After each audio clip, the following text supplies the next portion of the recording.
Hi everybody.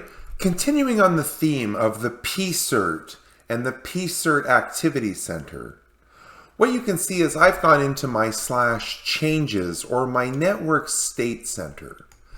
Now this is going to be hard to simulate, but you'll have to use your imagination. But what I want to show you is when we click this button, it's going to capture the last set of records in the database. In this case, our 8 vulnerabilities. It's going to reach out, get the information from the network that it needs, contact the API, and do a differential.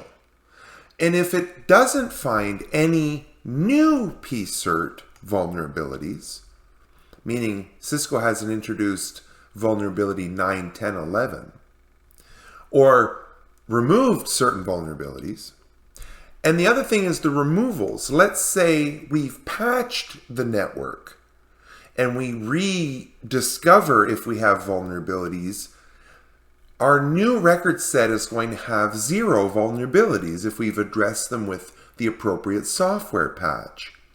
We would actually see that those vulnerabilities have been removed from the state of the network.